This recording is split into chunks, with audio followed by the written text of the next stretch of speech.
ನಮಸ್ಕಾರ, ಇದು ಪ್ರವಾಸಿ ಪ್ರಪಂಚದ ಟ್ರಾವೆಲ್ ಬುಲೆಟಿನ್. ನಾನು ನಿಸರ್ಗ. ಈಗ ಹೆಡ್ಲೈನ್ಸ್. ತಿಮ್ಮಪ್ಪನ ದರ್ಶನಕ್ಕೆ ಹೊಸ ವ್ಯವಸ್ಥೆ, ವಿಶೇಷ ವಿಐಪಿ ದರ್ಶನಕ್ಕೆ ಟಿಟಿಡಿ ಚಿಂತನೆ. ಮೈಸೂರು ಟು ಕೊಡೈಕೆನಾಲ್ ಸವಾರಿ ನೂತನ ಪ್ಯಾಕೇಜ್ ಹೊರತಂದ ಕೆಎಸ್ಟಿಡಿಸಿ. ಚೇತರಿಕೆ ಕಂಡ ಕಾಶ್ಮೀರದ ಪ್ರವಾಸೋದ್ಯಮ, ಕಣಿವೆಗಳ ನಾಡಿಗೆ ಕಳೆದ ವರ್ಷ 10,68,000 ಪ್ರವಾಸಿಗರ ಭೇಟಿ.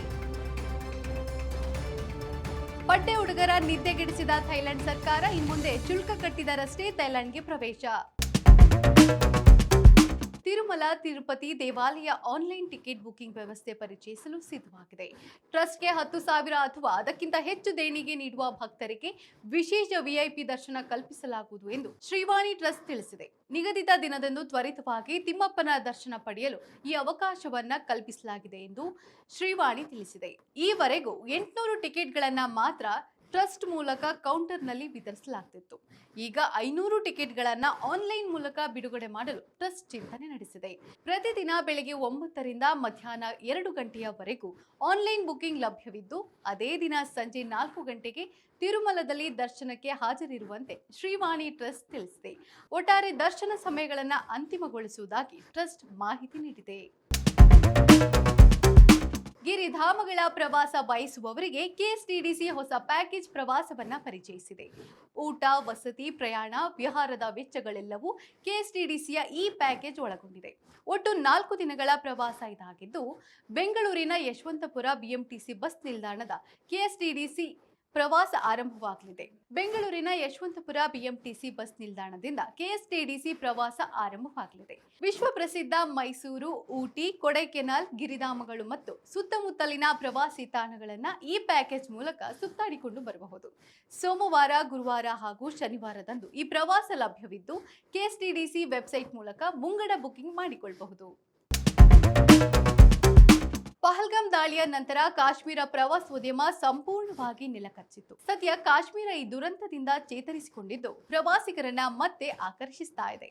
ಈ ಕುರಿತು ಸಿಎಂ ಒಮರ್ ಅಬ್ದುಲ್ಲಾ ಪ್ರತಿಕ್ರಿಯಿಸಿದ್ದು, 2025 ನಮಗೆ ಸವಾಲಿನ ವರ್ಷವಾಗಿತ್ತು. ದುರ್ಘಟನೆಗಳಿಂದಾಗಿ ಕಾಶ್ಮೀರ ಪ್ರವಾಸೋದ್ಯಮ ಕುಸಿತ ಕಂಡಿತ್ತು.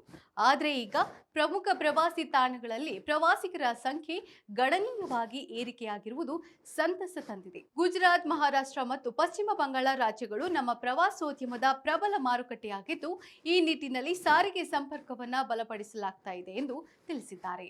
ಅಧಿಕೃತ ಅಂಕಿಅಂಶಗಳ ಪ್ರಕಾರ 2025ರಲ್ಲಿ ಕಾಶ್ಮೀರಕ್ಕೆ ಒಟ್ಟು 10,68,000 ಪ್ರವಾಸಿಗರು ಭೇಟಿ ನೀಡಿದ್ದಾರೆ. ಈ ವರ್ಷದ ಆರಂಭದಲ್ಲಿ ಕಾಶ್ಮೀರದಲ್ಲಿ ಪ್ರವಾಸಿಗರ ದಟ್ಟಣೆ ಕಂಡುಬಂದಿದೆ. ಈ ವರ್ಷದಲ್ಲಿ ಪ್ರವಾಸಿಗರ ಸಂಖ್ಯೆಯಲ್ಲಿ ಗಣನೀಯ ಏರಿಕೆ ಕಾಣಲಿದೆ ಎಂದು ತಜ್ಞರು ಅಭಿಪ್ರಾಯಪಟ್ಟಿದ್ದಾರೆ.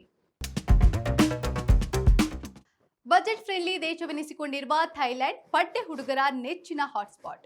ವರದಿಯೊಂದರ ಪ್ರಕಾರ ಭಾರತದಿಂದ ಥೈಲ್ಯಾಂಡ್ಗೆ ಭೇಟಿ ನೀಡಿರುವ ಪ್ರವಾಸಿಗರಲ್ಲಿ ಯುವ ಜನತೆಯ ಸಂಖ್ಯೆಯೇ ಹೆಚ್ಚಾಗಿದೆ.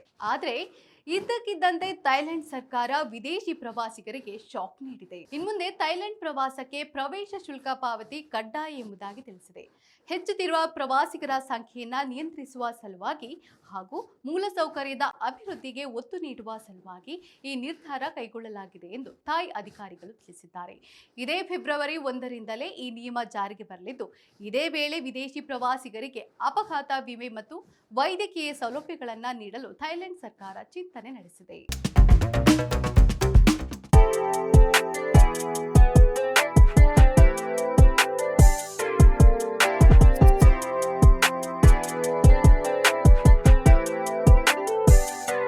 ಕಿಂಕಾಜು-ಜಿ ಅಥವಾ ಗೋಲ್ಡನ್ ಪೆವಿಲಿಯನ್ ವಿಶ್ವದ ಅತ್ಯಂತ ಸುಂದರ ಮತ್ತು ಐತಿಹಾಸಿಕ ಬೌದ್ಧ ದೇವಾಲಯಗಳಲ್ಲಿ ಒಂದಾಗಿದೆ. ಈ ಕಟ್ಟಡದ ಹೆಸರೇ ಸೂಚಿಸುವಂತೆ ಇದರ ಮೇಲಿನ 2 ಮಹಡಿಗಳನ್ನು ಸಂಪೂರ್ಣವಾಗಿ ಅಪ್ಪಟ ಚಿನ್ನದ ಹಾಳೆಗಳಿಂದ ಮುಚ್ಚಲಾಗಿದೆ. ಅಂದಾಜಿನ ಪ್ರಕಾರ ಇದಕ್ಕೆ ಸುಮಾರು 20 ಕೆಜಿಗೂ ಹೆಚ್ಚು ಚಿನ್ನವನ್ನ ಬಳಸಲಾಗಿದೆ.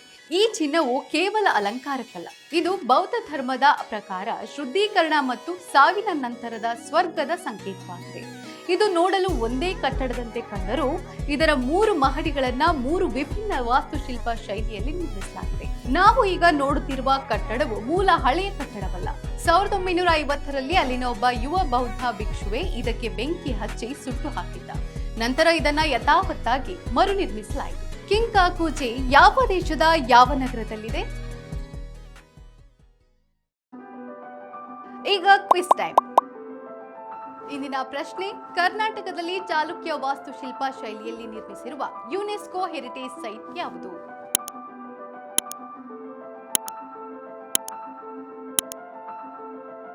ಸರಿಯಾದ ಉತ್ತರವನ್ನ ಕಮೆಂಟ್ ಮಾಡಿ ತಿಳಿಸಿ.